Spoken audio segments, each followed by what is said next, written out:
பெரியார் அவர்களை மிகவும் பிடிப்பதற்கு என்ன காரணம் என்றால், குறிப்பாக பள்ளி, கல்லூரி முடித்து விட்டு நாம் என்னதான் படித்துவிட்டு வந்தாலும், நமக்கு சாதி, மதம், பெண்ணடிமை, காதல் போன்ற விஷயங்களுக்கு ஒரு தெளிவு இல்லாமலே குழப்பத்திலே தான் வருவோம். அத்தகைய விஷயங்களை ஒரு தெளிவான எந்த விஷயத்தை எப்படி பார்ப்பது? அது சாதியாக இருக்கட்டும், கடவுளாக இருக்கட்டும், மதமாக இருக்கட்டும், காதலாக இருக்கட்டும், காமமாக இருக்கட்டும், பெண் விடுதலையாக இருக்கட்டும், மற்ற உயிரினங்களிடம் எப்படி நாம் நடந்து கொள்வது என்பதாக இருக்கட்டும், அனைத்து விஷயங்களுக்கும் நமது தந்தை பெரியார் அவர்கள்தான் எனக்கு சரியான சிந்தனையை, பாதையை கொடுத்தார்.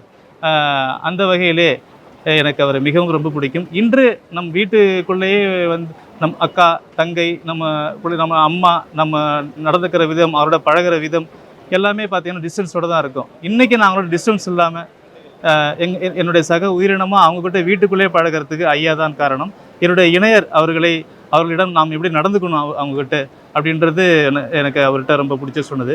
குறிப்பாக வாழ்க்கை என்றால் என்ன அப்படின்னு நிறையா புத்தகங்கள் படித்து தெரிஞ்சும் ஒன்றும் தெரியாமல் இருந்தது. ஐயா 2 வரியிலே அசால்ட்டாக சொல்லிட்டாரு. வாழ்க்கை என்றால் என்ன ஒன்றும் இல்லைப்பா, மற்றவங்களுக்கு தொல்லை தராமல் வாழ்வுதான் வாழ்க்கைன்ட்டார். அந்த வகையில் நன்றி. என்னை மனிதனாக்கியதுக்கு, மனிதமுள்ள மனிதனாக்கியதுக்கு நன்றி.